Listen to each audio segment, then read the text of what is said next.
जो सही शिष्य बन गया वही गुरु बन जाता है। शिष्य बनना कठिन है, सबसे कठिन कार्य शिष्य बनना, क्योंकि इसमें अहंकार को पूर्ण समर्पित करना होता है। तन मन वचन से उनकी दासता बहुत कठिन है, बहुत कठिन है। अपने अहंकार को नष्ट होते देख करके कोई अच्छा साधक प्रसन्न होता नहीं तो जलता है। तो गुरुजनों की जो मार पड़ती है वो अहंकार पर पड़ती है, और अहंकार की मार सबको बर्दाश्त नहीं होती।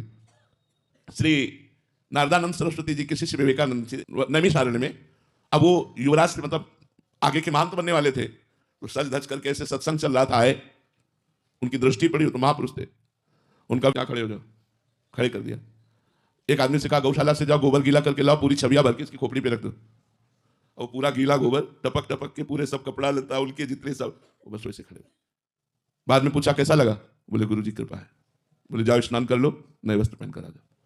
अब गुरुजन ये देखते हैं तुम्हारा अहंकार कहाँ है, दोष दृष्टि नहीं, पूर्ण समर्पण का मतलब निर्दोष दृष्टि गुरुजनों पर। ये जीवन, ये प्राण, ये आपका है, आप चाहो जैसे चाहो जहां चाहो वहां लगा दो, ये आपका है। तो सबसे कठिन होता है समर्पण, सबसे कठिन समर्पण होता है। अगर समर्पण हो गया शिष्य का तो गुरु स्वरूप ही हो गया, अभेद हो गया। जैसे नाभाजी ने अपना समर्पण अग्रदेवाचार्य जी को, तो जहां अग्रदेवाचार्य जी की स्थिति वही नाभाजी की स्थिति थी। महाराज जी एक और प्रश्न है कि एक तो है निसंकोच होकर शिष्य को बोलना, कहीं गुरुदेव भी संकोच करते हैं कि अभी समर्पण की कमी पर, समर्पण की कमी पर, जैसे देख रहे हैं इसका समर्पण कच्चा है, तो अगर हम सही बोले और कठोर बोले तो ये भाग जाएगा, इसका जीवन नष्ट हो जाएगा। ये विपरीत भावना में नहीं भागेगा तो विपरीत भावना में आ जाएगा, तो वो संकोच करते हैं। जिससे स्वामी संकोच करे उस सेवक की क्या सेवकाई, उस सेवक की बात क्या, स्वामी निसंकोच बर्ताव करे, क्योंकि मैं उनका हूं।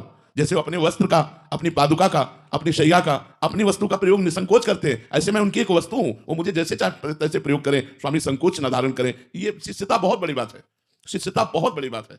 मतलब भगवान कृपा करते हैं तब शिष्यता आती है, नहीं तो शिष्य तो लाखों बन जाते हैं, लेकिन शिष्य वास्तविक होना कोई मुश्किल ही, बिरला ही होता है जो तन मन प्राण वस्तु सर्वस्व समर्पित। बहुत कठिन है, हम ये बता रहे हैं, वाणी से कह देना और ये सब करना बात अलग है, लेकिन बहुत कठिन है। गुरुजनों की आज्ञा हम पर होने लगे, ये हम पर विशेष कृपा, गुरु हम पर आज्ञा करने लगे, हमको ऐसा गुरुदेव के सामने दर्शन कराना चाहिए कि जितनी आज्ञा दे रहे हो वो सब कम है, आप और दीजिए, आप और दीजिए। और प्रतिपल उनका उत्साह बढ़े गुरुदेव का कि हमारी, जब गुरुदेव निसंकोच कोई आज्ञा हमको देने लगे तो समझो कि अब हमारी शिष्यता परिपक्व हो रही। जब गुरुदेव संकोच करने लगे तो फिर ठीक नहीं, उसी को पुकारा जाएगा जो समर्पित है। चलो कपड़े खराब हो गए, चलो ऐसा करो, उसको बोला जाएगा जो पूर्ण समर्पित है। दूसरे नहीं नहीं आप रहने दो, आप रहने दो, चल तू चल तुम ये कर, क्यों? क्योंकि वो समर्पित है। महाराज जी इससे भागवतिक स्थिति में भी फर्क पड़ेगा शिष्य की। हाँ बिल्कुल, जो जितना समर्पित है उतने गुरु का प्रसाद उसके ऊपर प्रकाशित होता चला जाएगा।